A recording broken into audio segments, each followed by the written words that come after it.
We are recording this podcast on the lands of the Wurundjeri people of the Kulin Nation. We wish to pay our respects to elders past, present and emerging, and extend our respects to any Aboriginal or Torres Strait Islander people who may be listening. Hi everybody, welcome to Novel Feelings, where two psychologists take a deep dive into your favorite books. I'm Priscilla. And I'm Elise. And today we are back for another wonderful author interview. Today we are here to talk with Anne Buist. If you don't know who Anne is, let me tell you a little bit about her.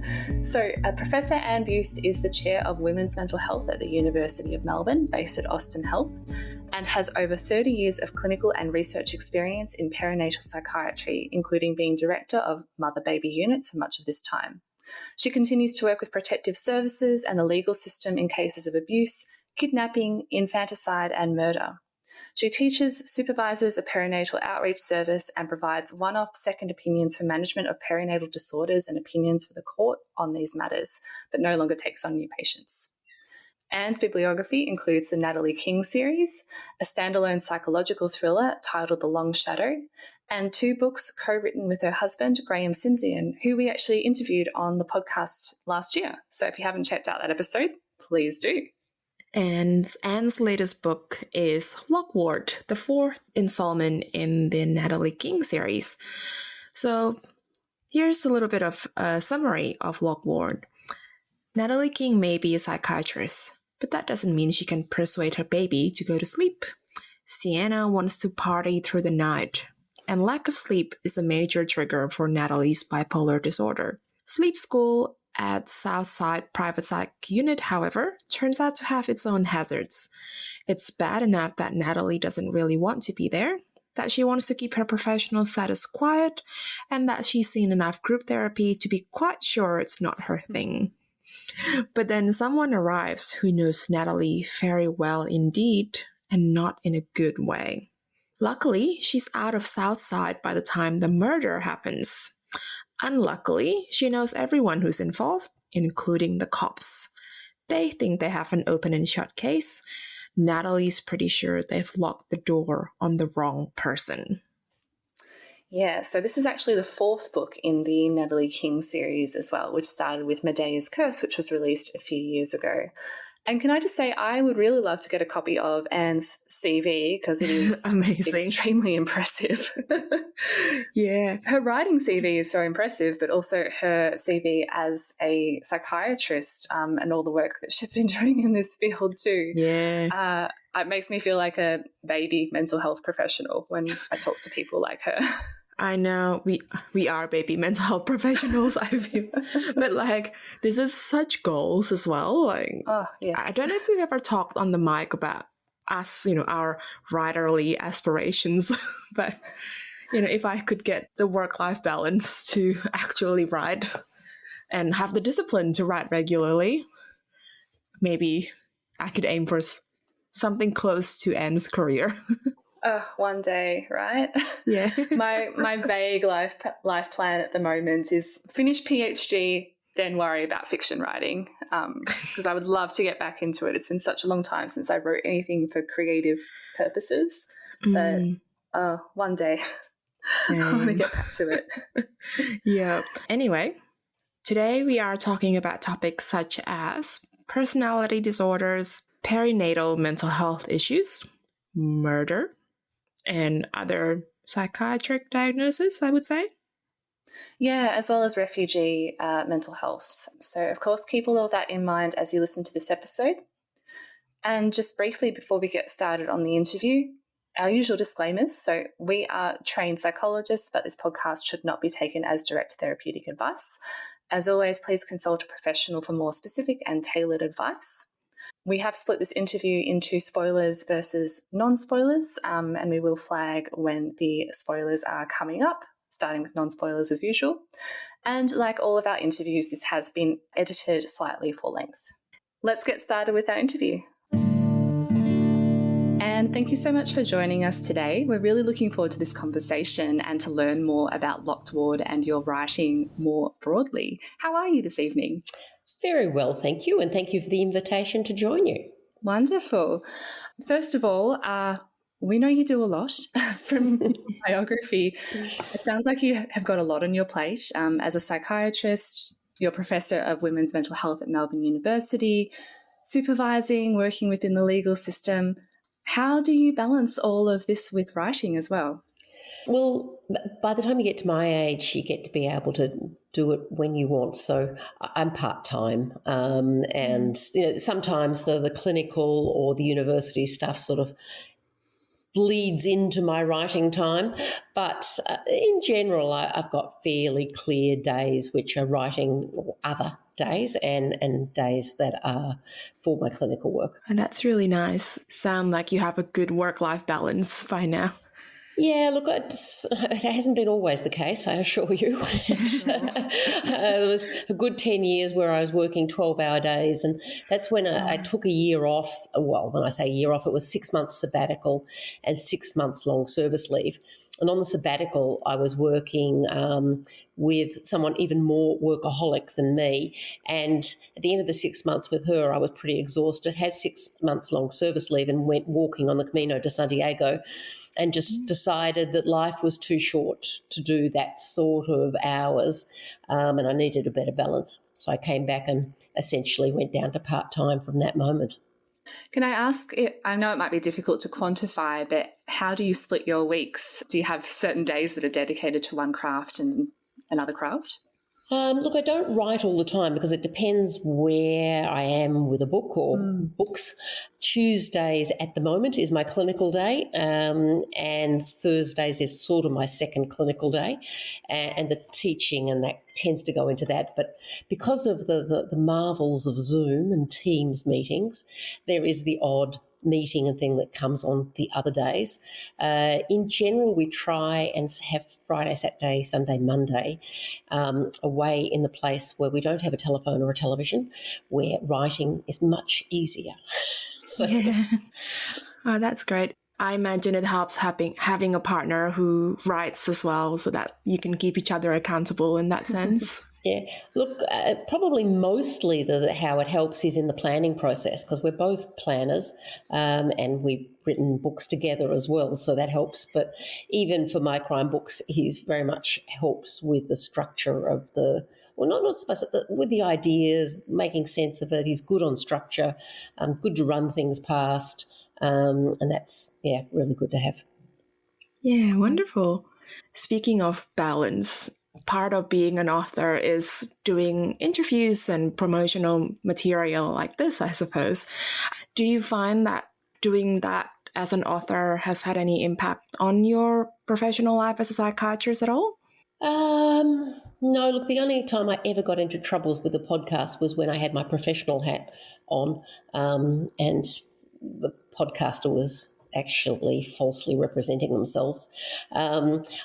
I think always as a professional, I have to keep as in a professional psychiatrist, have to keep in mind that hat, and that my patients may see me and it's in a different context, and to make sure it's not too discordant. That, yes, obviously people are complex and have different aspects, and pretty much all my patients know I write, and they may or may not read me, but they need to be able to make sense of that, and they don't. I think it's not healthy for a podcast or anything else that I say, or in the paper or whatever, to be at odds with that. Quite aside from my professional organisation, would have big issues if I wasn't still kind of keeping that overarching ethical kind of limits in mind. We do want to ask a little bit about the Natalie King series. So Natalie King's work and some of the cases she deals with are, we believe, at least partly inspired by your work and your expertise. Have you found that people assume her cases or the characters she encounters are directly inspired by your cases or clients? Look, in general, mainly it comes out that people, I know, like other professionals, say, oh, character X must be based on character why, the real person why, and almost invariably they get it wrong if it was inspired by someone. It's not the person they've told me it was. Fascinating. And the issue with any of the look, there's a limited number of diagnoses, and there's a broadly, I mean, I think it's limitless in their broader context of stories, but the actual diagnoses, I mean, everyone with borderline personality disorder has some common traits. So in theory, you know, every person I've ever seen with that diagnosis might see them in one of the characters in Medea's Curse, for instance. But it's not any of them. But certainly my experience in managing people with borderline personality or psychosis or whatever the disorder is goes into every character with that, and bits of everything, and then a third of it's, you know, completely made up, and a third of it's probably got a bit of me, because whatever the character is, there's always something you can relate to, and that's what we need to do as readers, even the bad guys sometimes. Elisa and I spoke about this, and we both really liked the disclaimer that you put on in front of Medea's Curse. Was that always something that you had in mind, or was that something put in there or suggested by the editors, anything like that? Yeah, no, it was always put in sort of from what I felt was needed. I mean, a lot because because Medea's Curse was about infanticide, and a lot of people with postnatal depression and anxiety are terrified about the stigma of not just the illness, but of being judged as being a bad mother.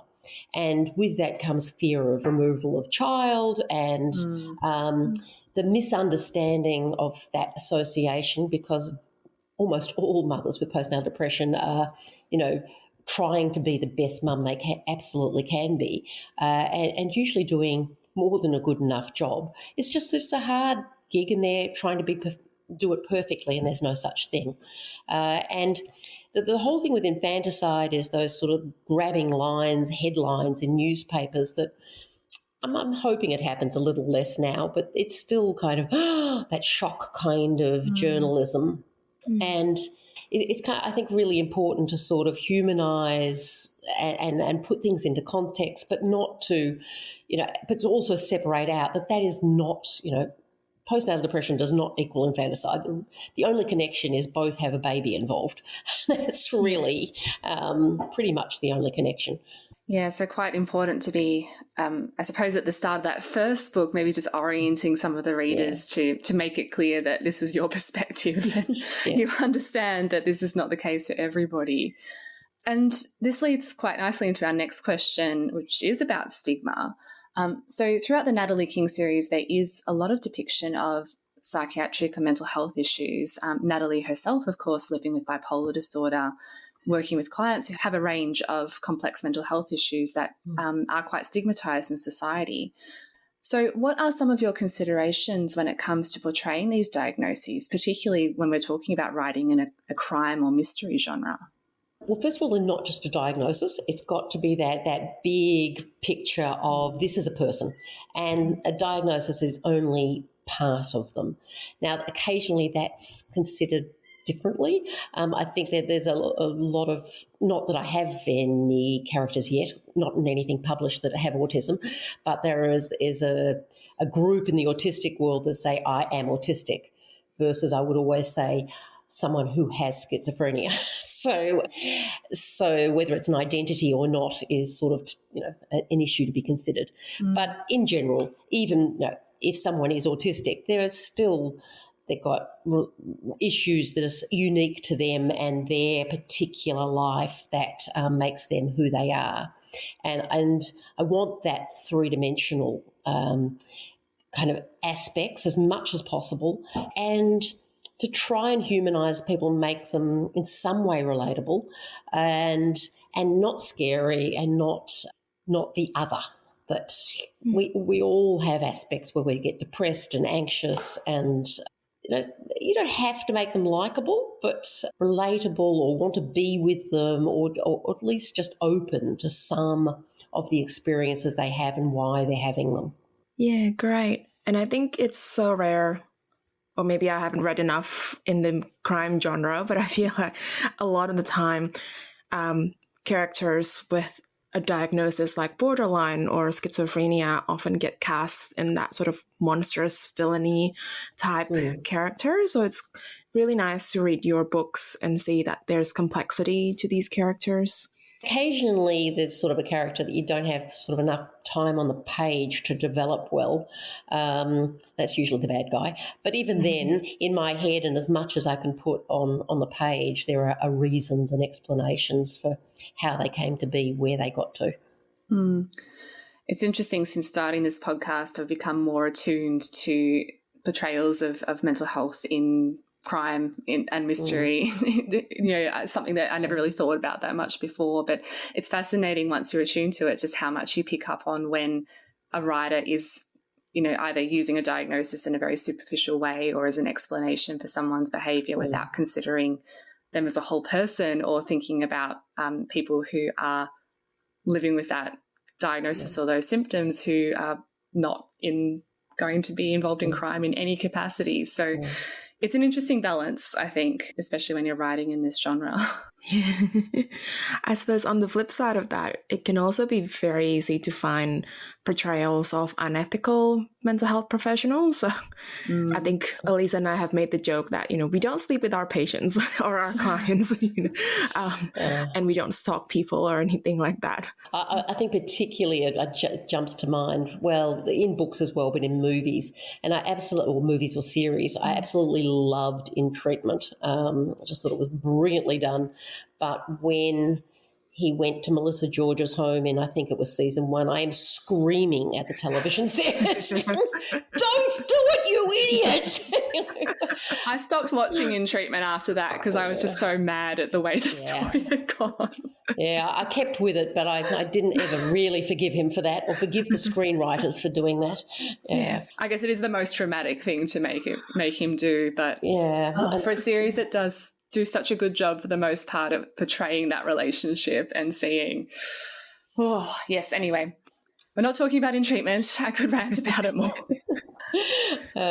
So, yes, certainly with Natalie, I gave her a mental health issue, which she borders on to at varying times where this might impact on her capacities.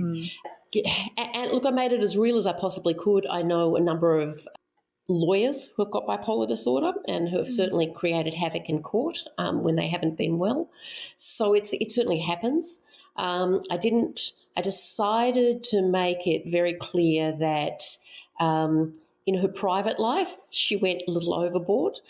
Some of her judgments about her passion for patients might have been a little cloud her judgment, but ultimately the passion for her patients was never going to be in doubt, and that never varied. So that was kind of a decision early on. The positive about and the negative, I guess, about a bipolar disorder is it gave a capacity for light and shade. You don't want any book to be all just grim and dark. And there's a little bit of a tendency with Rebus in the Scottish kind of alcohol-driven detectives that they can be not Stuart McBride. He's of such dark humour constantly, but with Ian Rankin, it can get a bit kind of dark at times. Whereas this gave, because she has, and I mainly put her manic, you don't spend much time with her depressed at all. I think there's enough dark stuff on the page without having her depressed. She's had a severe depressive episode in between book 1 and book 2, and she's basically recovering from that at the beginning of book 2. So we never sit with her depressed. It's there as a fear. But we do get bits of mania, which is kind of designed to make you giggle, mania can be incredibly serious. And I try to say that as well, that, it's all very well, when you're in the fun stage of mania, as my bipolar patients say, but when it goes beyond that, you risk your job, your relationships, and can do risky things that risk your life. So she doesn't quite get that far, but she borders on it. Yeah, and we've got a question in the spoilery section of this interview that might go a little bit in more details about that. But let's have a chat about the series in general. So Lock Ward is the 4th book in the Natalie King series. Has your writing process changed at all throughout the course of the series?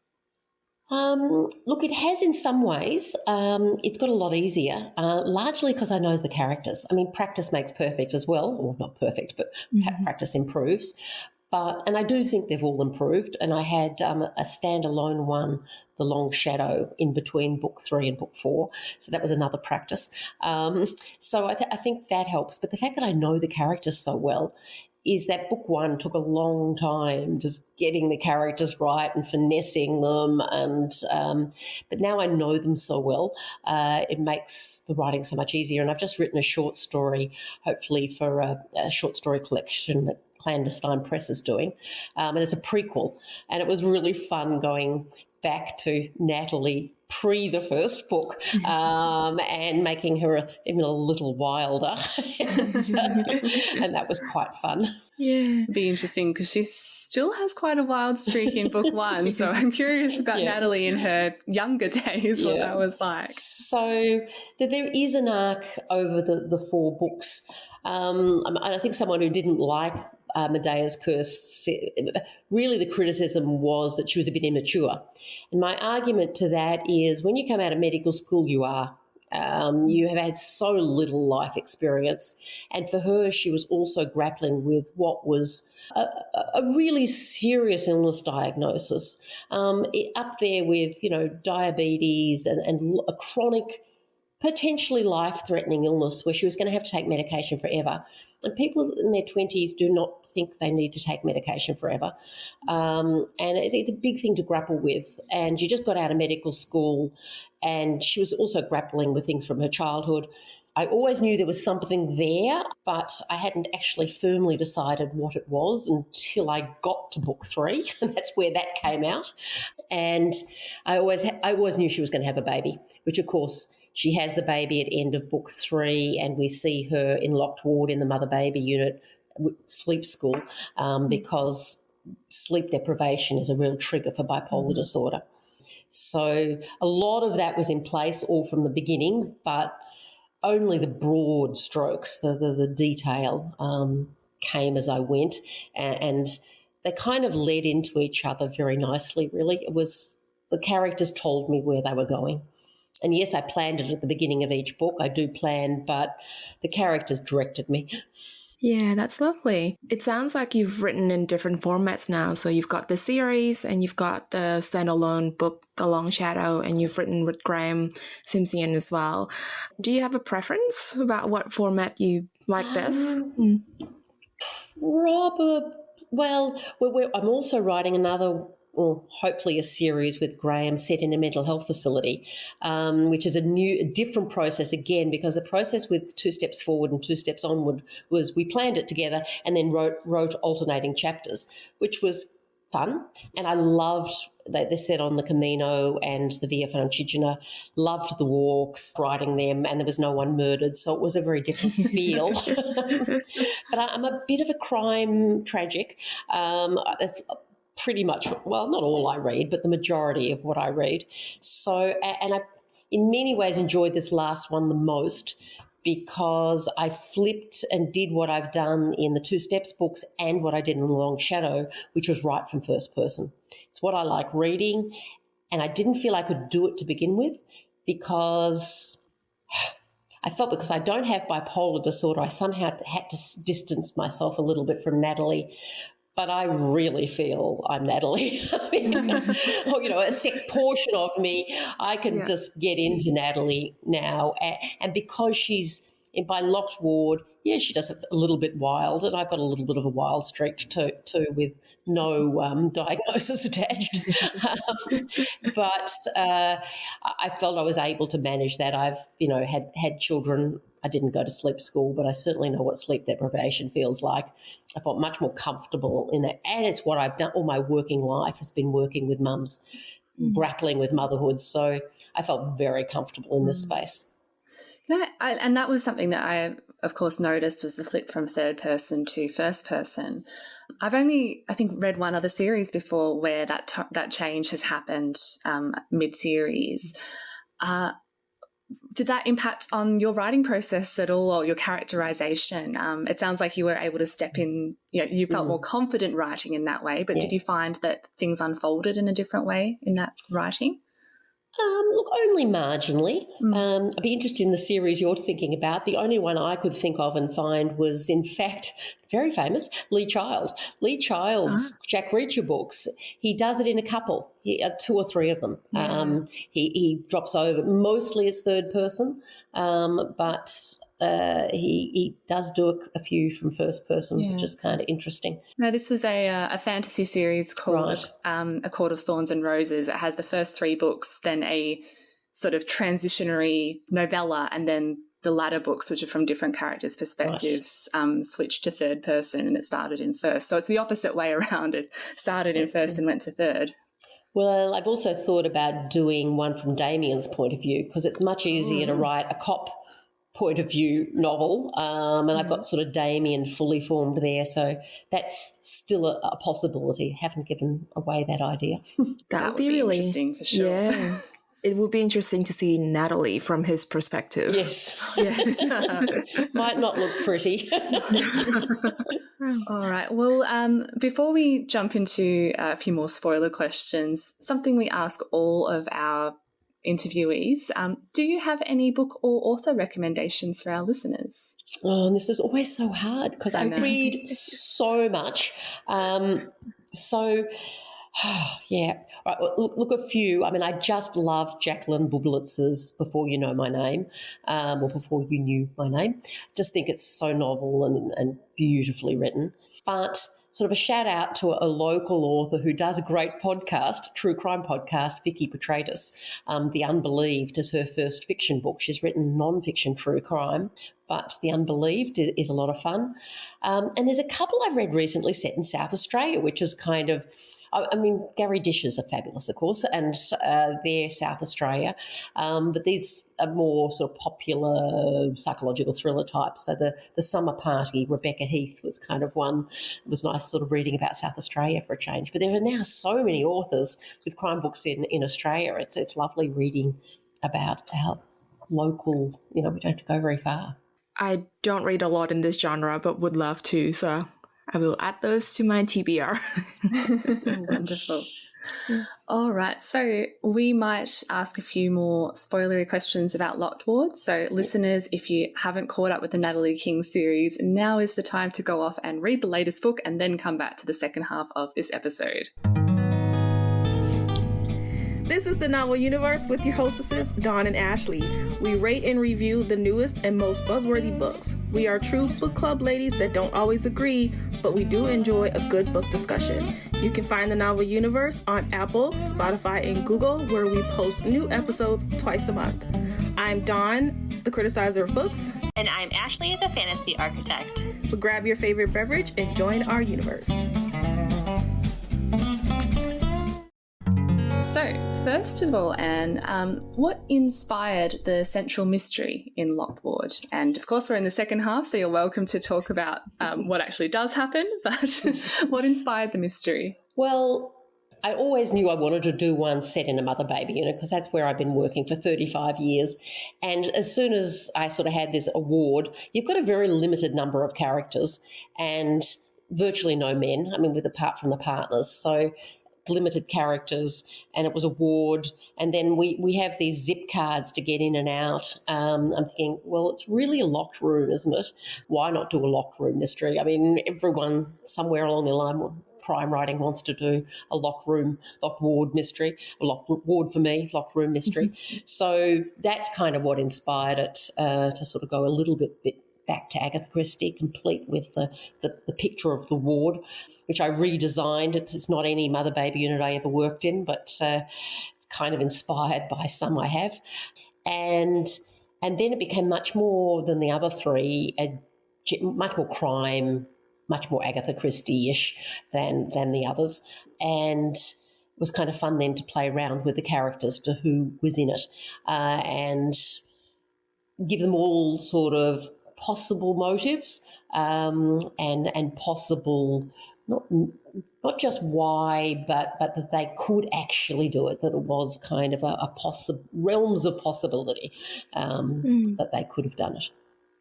I will say that I was guessing right until the end, so there were no lack of motives going on in this story about who done it, I should say. Yeah, and look, the reality is, as I say in the beginning of this book, this would never happen on a mother-baby unit. But on the other hand, as I do say, is mother-baby units are geared up for the safety of the baby. So there are video cameras and all sorts of things looking at baby safety. But we don't actually ever think that there's going to be a murder because murder's pretty uncommon. So it's, the chances of it happening in a mother-baby unit are very rare. So you've got to get over that hurdle to make this a believable story. But once you've got over that, everything is kind of made as believable as I can. Yeah, I think we know what genre we're in. So I think we've come in with appropriate expectations, hopefully. But I have to say I like the map because I think having read a lot of fantasy, that's where I normally see a map in a book. So I like that there's one here as well, just to keep up with the mystery. Yep. One of the main themes of this book is the treatment of refugees who come to Australia and how that can be really politicized. Even Joanna, Natalie's superior, I think, in this book, she has the best of intentions, but she also uses Jamila's case to an extent to further her own case, her own cause. How did you approach writing this aspect of the storyline?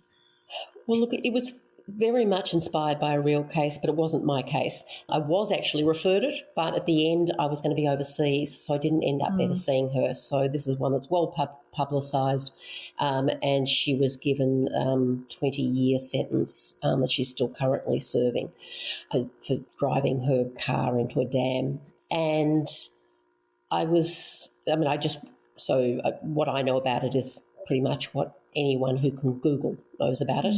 But I guess with my background understanding of the community, I see a lot of Somali and Sudanese refugees. I've had a number from Nauru and Manus whose trauma of then having to send them back is just devastating to the treating team because we're so powerless.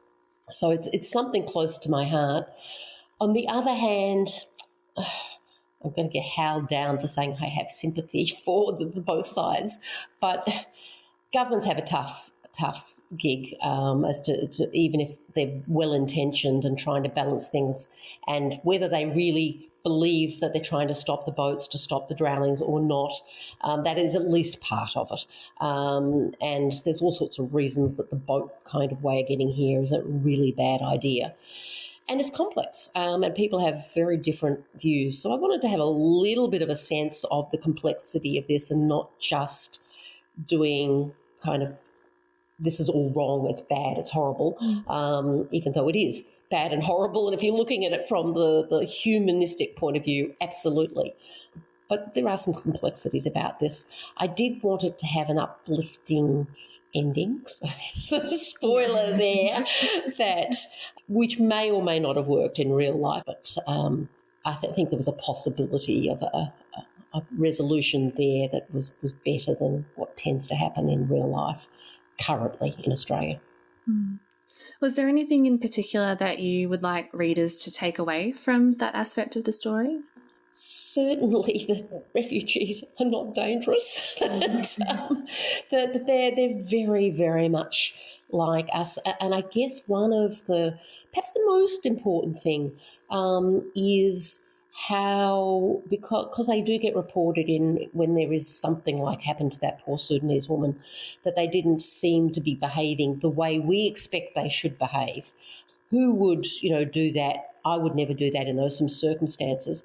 Well, it's very much, walk a mile in my moccasins before you walk a month of moons or whatever the saying is, because I understand that the sort of things that, I didn't put it in for Jamila, but the sort of things that these women are grappling with are the sort of trauma she talks about, often which is so bad they can't talk about it. And if they do talk about it or don't talk about it, they look like they're not reactive. They don't look devastated necessarily. They're not in hysterical tears necessarily because they've had to learn to shut it down. I had one patient's husband who, after I was trying to give them you've got to understand your wife was pretty traumatised by watching someone be hacked to death next to her. And his reaction with a laugh was, "Oh, if you think that was bad, wait till you hear what happened to my family." And he wasn't being unsympathetic. It was just how when you've lived this experience, how you have to learn to cope. So the more we understand that, I think, the better it is. And the other thing is understanding, what would you do for your child? Yeah, and I think the answer might be a lot more different things than if you were in those circumstances than we allow credit for and sympathy and empathy for. Yeah, I think that's a common theme through many of the women who are in the locked ward, seeing the lengths that they go to protect their children, whether or not there's a real threat. Or not, yeah. Or not. Yeah. On a bit of a lighter note, we really liked the relationship between Madison and Natalie in the story. We need those moments of, I guess, more comic relief with some of the dark themes that are going on. And Madison sort of functions as the Watson to Natalie's Holmes in this story. Why did you choose her to fulfill that role here? She chose herself. That's true. It's again what I'd set up without ever planning this book in advance beyond it was going to be in a mother-baby unit. In the last book, I made Madison just like Natalie was there telling her parents that she was pregnant, and it just happened. Madison burst into tears. This was meant to be my moment, kind of. So immediately we've got a sister, a rival sister that they're kind of very different, and they've had a childhood where they were very antagonistic to each other. And this is part of showing Natalie's growth and maturity and Madison's as well in developing this relationship. I've got 3 younger sisters who are a lot younger than me, and whilst none of them are anything like Madison, there has certainly been growth in our relationships over time and over having babies and being able to kind of share those experiences that I was able to tap into. My first reader was my daughter, and she said the same as you. She just loved Madison. More of Madison. Yeah, she's a nice, what's the word? Balance to Natalie, I think, in that sense. Yeah. And I love how she put together the mothers group. Such an interesting mothers group. Drawing out the ward layout with cutlery and so on. Yes. Ingenious. Yes. Is she likely to make an appearance in the future books? Look, I'm not sure because I'm putting Natalie aside at least for a little while, apart from the short story prequel that's hopefully going to come out. I would expect she probably will. And even though Natalie looks like she's leaving Melbourne, my guess is if I write another Natalie, for varying complicated reasons, which I haven't decided yet, she won't have left Melbourne. She'll still be here at least for another book. Yeah. And I even know where she's moving to because she, of course, has problems with her apartment after what I did to her. I keep doing things to her. And her parrot. Oh, poor Bob. Yeah. Been through a lot too. The prequel shows us how she gets Bob as well. So it's also her first meeting with Bob, the parrot. Wonderful. Oh, so when Natalie and Sienna attend the sleep school at Southside, Natalie asks for her last name to be kept out of pretty much everything except for the bills because she doesn't want gossip to spread in the health professional circles. And I think throughout the books there are also hints that if her diagnosis of bipolar disorder is more known among her colleagues, that will be to her disadvantage in her career. Can you talk a bit about the stigma around mental health disorders or diagnosis among health professionals? Yeah. Look, I'd love to say it didn't exist, and that Natalie, but I wanted to write it authentically, and I think that's how authentically it really would be. There would be quite, and I've certainly had friends that have been admitted in the mother-baby unit who immediately rush to say, oh, no, I'm just here for sleep school, but they're under a psychiatrist and you just smile. So whatever. Yeah. And that's, totally understood. This is incredibly common, anxiety and depression postnatally.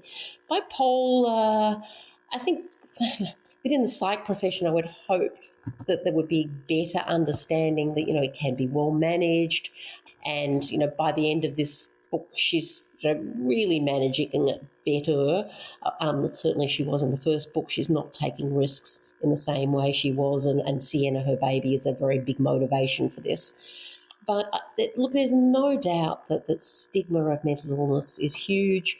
And when this was a number of years ago, but I suspect it hasn't changed, did a survey of women. They said, that the stigma of mental illness was bad, but we think it'll also be judged as bad mothers, and we don't want that. So the double whammy that happens. But, mental illness is incredibly common. We all know people with mental illness, and it's being more open to talking about that and understanding that mental illness doesn't equal violence. It doesn't equal being crazy all the time or making poor judgments all the time or being sad all the time. It's episodic generally. It's, we all have bad times and bad periods, and people with mental illness are just like that, just as people with lupus. People with cancer can have remissions and then relapses. It's the same with mental illnesses. There are bad periods and not so bad periods. And I think one thing that really struck me is how it's pretty rare throughout the book for Natalie's mental illness to be affecting her clinical judgment as well. Like, there are some instances, I suppose, where, it is questionable, but for the most part, she is highly competent at what she does. She is incredibly caring and incredibly switched on and observant. Yeah, so I don't have a question there, just an observation. Yeah, and look, I think it is true to say that of the caring and the general competency that is true of people, even when they're unwell. If they're still able to get to work, they can crawl to work and still do that. And then I guess it's having the ability to write, well, no, I'm not well, I've now got to pull myself out, and that judgment call, which is not always easy to do in the early phase of bipolar when you're still learning to manage it. But I think later becomes much easier to do once you're on top of it. Of course. And if you wanted to chat about that new book coming up later in the year, feel free. Yeah, look, it's probably now going to be next year. Okay. The reason being we're about to sign for a TV series. Do you have news to share? Well, it's not signed yet, but we're very optimistic that, and they're very keen. Now, always with these things, you've got to get the funding and the casting and all of this, but the new book was written with a TV series in mind. So it's written as a novel of 13 episodes. And it's written with my husband. There's no crime, but it's set in a mental health facility with the idea of being, I don't know, I guess like House, but in a mental health facility, but there's no House character per se. It's as authentic and raw as we can make it as to sort of what it's really like at the coalface, and it follows 4 first-year psychiatry registrars at the interface, and we follow 3 patients throughout the 13 episodes, but otherwise, there's a patient per episode, and it's like a patient of the week. So that'd be a patient each week you get. That has an arc that finishes, but you still got the background stuff happening, and there's an arc with our characters and what's happening with them as well. So we may delay it so that we can have more movie news or TV series news. But we're also considering, it's called Out of the Blue. I think we're pretty confident that will be the name of it, and set in the Blue Sky Mental Health Service, which is a fictional mental health series, pretty much obviously in Melbourne, but I'm not sure that we ever say Melbourne, but it's clearly Australia, and clearly the Australian mental health system. And very much looking at we'd like to do a book tour and go around, maybe partnering with other authors who have written from their personal experiences at presentations, as well as perhaps, Mental Health Foundation and suicide prevention groups, and to encourage this real discussion about mental illness and hoping to destigmatise it. I mean, we're not making it, sugarcoating it. There's some pretty dramatic scenes. There is risks of escalating violence on occasion. So it's about understanding those complexities and trying to get in early and prevent some of this. And all my perinatal work is about getting in very early and helping support families to be the best parents they can be, so those babies are nurtured and provided with resilience for later problems. That sounds amazing, and congratulations on this. I'm really looking forward to reading and or watching the series. Okay, well, we'll be happy to both come back and do a talk with you with that book sometime. Please do. That would be amazing. That would be fantastic. I've also been thinking that we've got enough alumni or people associated with the podcast and our blog now that we could almost get together a panel at some point of mental health professionals who write. So I don't know what that would look like, maybe a special episode one day, but I think, Anne, you'd be a great panelist if that were to be the case. Very happy to be involved. Wonderful. Thank you. But I think that wraps up our interview. Thank you so much, Anne. I think I'm now sitting in the dark. Yeah. We've lost your video. I'm still here. Yeah. Curse these early night times that we've got this time of year. Anne, thank you so much for joining us. It's been an absolute pleasure. Thank you. Now we've wrapped up our interview with Anne, we'll just quickly mention what's going up on our website with the show notes. So first of all, we will link to Anne's website, which is annebuist.com, ANNEBUIST.com. And we'll also provide the links to the books and authors who Anne recommended. And that wraps us up for today. Thank you very much to Anne for joining us for such a wonderful discussion. Please remember to subscribe and follow us to keep up to date with us and to know when our new episodes are posted. Please leave us a review on Apple Podcasts or wherever you get your podcasts. You can find detailed show notes on our website, novelfeelings.com. Follow us on Instagram or Twitter via @novel_feelings, or join in on our reading challenge on the Story Graph. You can also find my Bookstagram @pavedwithbooks with an extra S. I don't know if anyone's actually interested in these updates, but your future mother-in-law is. Yes. But my books are organized on the shelves, so there will be photos coming up. The Bookstagram is going to be alive again very soon. Yes, soon. Soon. Very exciting. All right. Thank you so much to everybody for listening. Take care. Bye.